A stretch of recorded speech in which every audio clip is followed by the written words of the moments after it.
بسم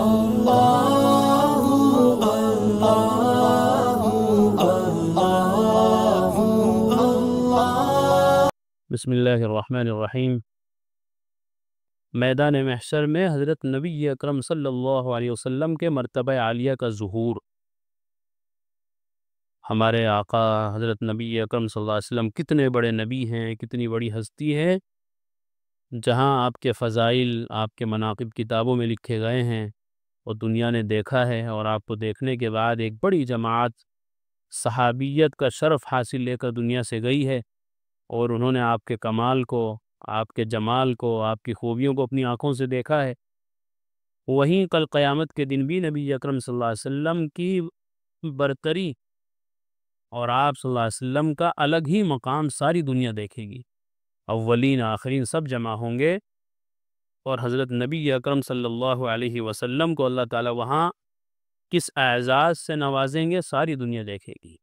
ان میں سے یہاں بھی کچھ چیزیں بیان کی گئی ہیں۔ فرماتے ہیں حضرت ابو سعید خدری رضی اللہ تعالی عنہ کہ نبی اکرم صلی اللہ علیہ وسلم نے ارشاد فرمایا کہ قیامت کے دن آدم کی تمام اولاد کا میں سردار ہوں گا۔ سبحان اللہ۔ حضرت نبی اکرم صلی اللہ علیہ وسلم کو تمام انسانوں کا سردار بنایا جائے گا۔ حضرت آدم سے لے کر قیامت تک جتنے بھی انسان دنیا میں آئے ہیں، آئیں گے، سب کے سردار ہمارے آقا صلی اللہ علیہ وسلم ہوں۔ یعنی سردار ہونا اس دن سب پر واضح ہو جائے گا، گو حقیقت میں سردار اب بھی آپ ہی ہیں۔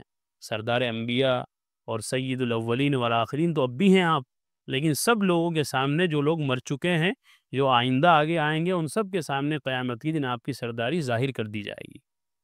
اور میں اس پر فخر نہیں کرتا ہوں، بلکہ یہ بیان حقیقت اور تحدیث بالنعمہ ہے۔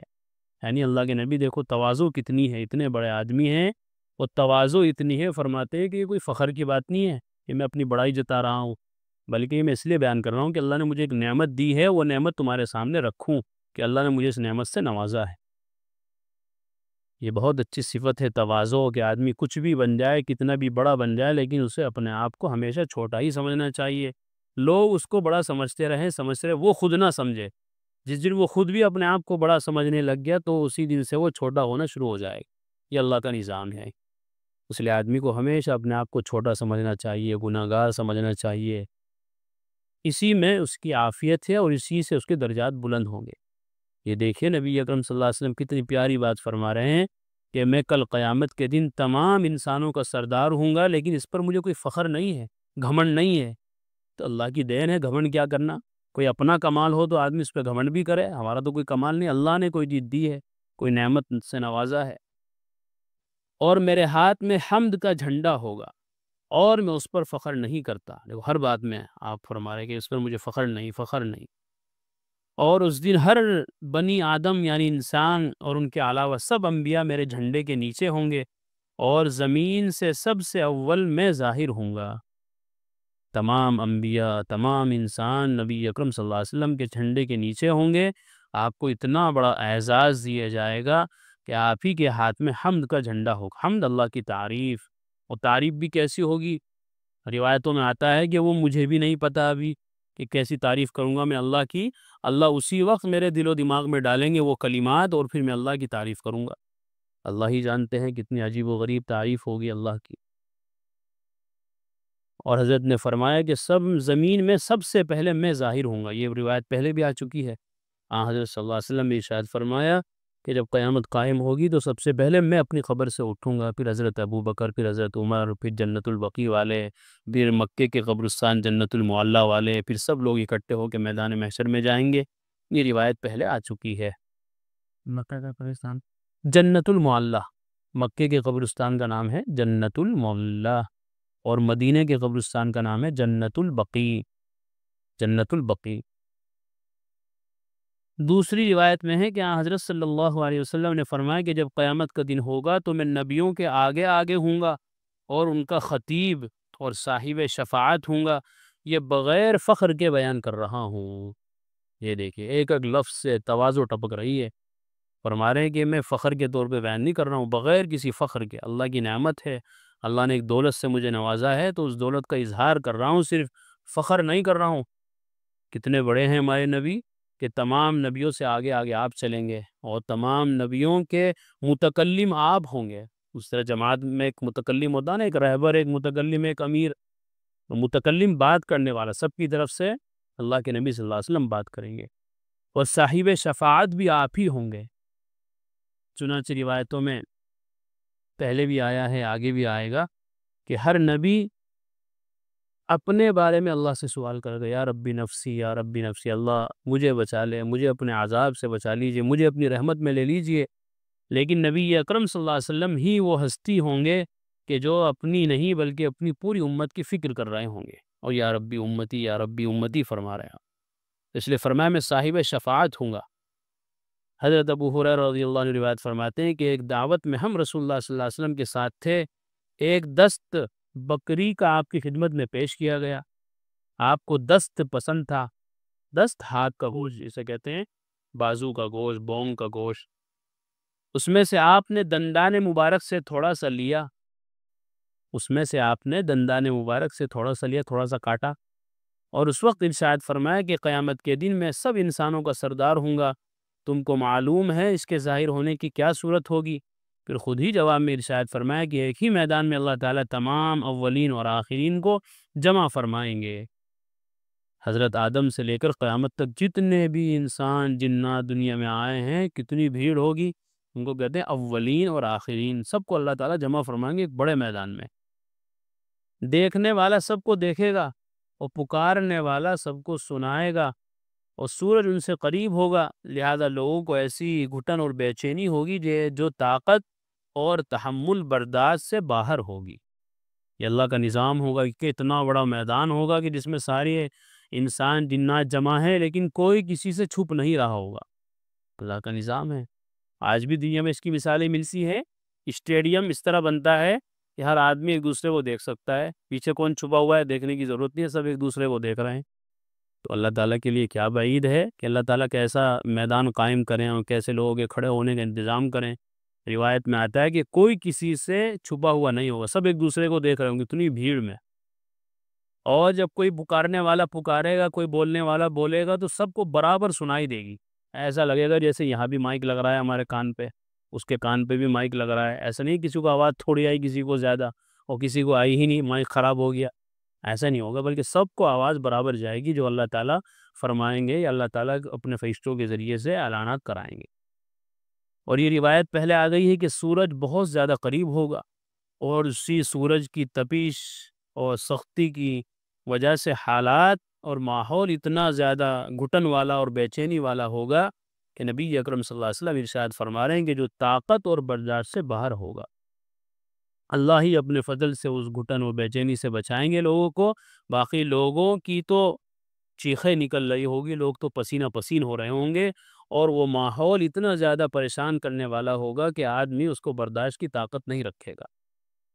اس گھٹن اور بے چینی کی وجہ سے لوگ آپس میں کہیں گے کہ جس حال اور جس مصیبت میں تم ہو ظاہر ہے، کیا کسی ایسے برگزیدہ شخص کو تلاش نہیں کرتے جو تمہارے رب کی بارگاہ میں سفارش کر دے؟ دنیا میں بھی جب آدمی کسی پریشانی میں پھنس جاتا ہے تو دماغ لگاتا ہے، یار کس سے کہوں، کسے فون ملاؤں، کس سے ان کی بات کراؤں تاکہ جان بچ جائے۔ تو وہاں بھی انسان کا دماغ استعمال ہوگا، استعمال کرے گا، انسان دماغ لگائے گا، یار بڑی دقت، بڑی پریشانی ہو رہی، کوئی آدمی دیکھو جو اللہ سے بات کرے۔ پھر بعض سے کہیں گے کہ تمہارے باپ آدم اس کے اہل ہیں، حضرت آدم بھی وہیں ہوں گے، لوگ کہیں گے حضرت آدم کے پاس چلنا چاہیے، وہ ہمارے ابا ہیں سب کے، ان سے عرض کرو۔ چنانچہ ان کے پاس آ کر کہیں گے کہ آدم آپ ابو البشر ہیں، یعنی تمام انسانوں کے ابا ہیں، اللہ نے آپ کو اپنے ہاتھ سے پیدا فرمایا اور اپنی روح آپ کے اندر پھونکی اور فرشتوں کو حکم دیا تو انہوں نے آپ کو سجدہ کیا اور آپ کو جنت میں مقیم فرمایا، کیا آپ اپنے رب سے ہمارے لیے سفارش نہیں کر دیتے؟ کہ آپ کی اولاد پریشان ہے تو آپ پریشانی سے نہیں نکلوا سکتے؟ آپ دیکھتے نہیں ہیں کہ ہم کس مصیبت اور پریشانی میں ہیں؟ حضرت آدم علیہ السلام فرمائیں گے یقین جانو کہ میرے رب کو آج اس قدر غصہ ہے کہ اس سے پہلے نہ کبھی ہوا نہ اس کے بعد کبھی ہوگا۔ حضرت آدم بھی ڈر جائیں گے، اور یہ حقیقت ہے کہ میرے رب نے مجھے درخت کے پاس جانے سے روکا تھا جس کی وجہ سے نافرمانی ہو گئی، مجھے اپنی ہی فکر ہے، نفسی نفسی نفسی، مجھے اپنی ہی فکر ہے کہ میرا کیا بنے گا، تم لوگ میرے علاوہ کسی دوسرے کے پاس چلے جاؤ، ایسا کرو کہ نوح کے پاس جاؤ، حضرت نوح علیہ السلام، اور ان سے درخواست کرو۔ لہذا لوگ حضرت نوح علیہ السلام کے پاس پہنچیں گے اور عرض کریں گے کہ آپ زمین والوں کی طرف کفار کو دعوت ایمان دینے کے لیے سب سے پہلے رسول تھے، اللہ نے آپ کو شکر گزار بندہ فرمایا ہے کہ آپ نہیں دیکھ رہے ہیں کہ ہم کس مصیبت میں ہیں اور ہمارا کیا برا حال بنا ہوا ہے، کیا آپ اپنے رب کی بارگاہ میں ہمارے لیے سفارش نہیں کر دیتے؟ حضرت نوح علیہ السلام جواب میں فرمائیں گے یقین جانو میرے رب کو آج اس قدر غصہ ہے کہ کبھی ایسا غصہ نہ اس سے پہلے ہوا نہ ہرگز کبھی اس کے بعد ہوگا، اور یہ حقیقت ہے کہ میں نے اپنی قوم کے لیے بد دعا کی تھی، مجھے اس پر مواخذہ ہو جانے کا خوف ہے، میں خود اپنی فکر میں ہوں کہ میرا کیا بنے گا، نفسی نفسی نفسی۔ تم لوگ میرے علاوہ کسی اور کے پاس پہنچ جاؤ اور ایسا کرو کہ ابراہیم کے پاس جاؤ۔ ابراہیم علیہ السلام بڑے اولو العزم پیغمبر ہیں، نبی ہے اللہ کے۔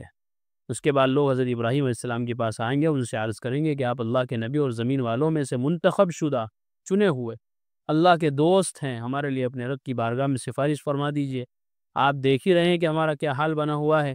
حضرت ابراہیم علیہ السلام کو جواب دیں گے یقین جانو میرے رب کو آج اس قدر غصہ ہے کہ نہ کبھی ایسا غصہ اس سے پہلے ہوا نہ ہرگز کبھی اس کے بعد ہوگا، اور یہ حقیقت ہے کہ میں نے 3 جھوٹ بولے تھے، 3 جھوٹ بولے تھے، گو دینی مصلحت اور دینی ضرورت سے سرزد ہوئے تھے، لیکن خوف ہے کہ کہیں میری گرفت نہ ہو جائے۔ حضرت ابراہیم علیہ السلام نے جن کو جھوٹ کہا ہے وہ حقیقت میں جھوٹ نہیں تھے، بلکہ وہ حقیقت پر بولے ہوئے کچھ جملے تھے، لیکن ظاہر میں ایسا لگتا تھا کہ گویا وہ جھوٹ بول رہے ہیں۔ مثال کے طور پر ان کی قوم نے ان سے کہا کہ چلو ہمارے میلے میں چلو، آج عید کا دن ہے ہمارا۔ ان کی قوم کے لوگ اس عید کے دن اپنے بتوں کی پوجا کرتے تھے، تو حضرت ابراہیم علیہ السلام سے کہا تم بھی چلو، اور وہ کیسے جاتے، وہ تو نبی تھے، وہ ان کے عید کے میلے میں کیسے شریک ہوتے؟ تو انہوں نے کہا فقال انی سقیم، قرآن میں ہے، انہوں نے کہا کہ میں بیمار ہوں، میری طبیعت ٹھیک نہیں ہے۔ اس آدمی کو کہیں جانا نہیں ہوتا نا، بہانہ لگا دیتا ہے بھائی میری طبیعت صحیح ہے تم جاؤ، تو انہوں نے بولتے بھائی میری طبیعت صحیح ہے تم جاؤ، تو حالانکہ طبیعت تو ان کی ٹھیک تھی، لیکن پھر بیمار کیوں کہا؟ تو بیمار اس معنی کر کہا کہ بھائی میرا اور تمہارا جو راستہ ہے وہ الگ الگ ہے، تم وہاں جا کر بدھوں کی پوجا کرو گے تو میرا تو یہ معاملہ نہیں ہے، اور میں تو اس کام کے لیے نہیں آیا بلکہ میں تو اس کے خلاف کرنے کے لیے آیا ہوں، تو کہ میری طبیعت اس طرف گوارا نہیں ہوگی، اس طرف مائل نہیں ہوگی جس طرف آپ کی طبیعت مائل ہو رہی ہے، یہ طبیعت کی خرابی، تمہاری طبیعت الگ ہے میری طبیعت الگ ہے اس معاملے میں۔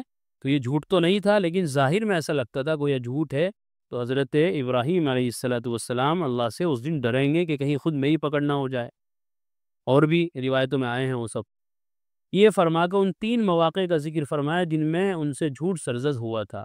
آخر میں حضرت ابراہیم علیہ السلام فرمائیں گے نفسی نفسی، تم میرے علاوہ کسی اور کے پاس چلے جاؤ، ایسا کرو کہ موسیٰ کے پاس پہنچو۔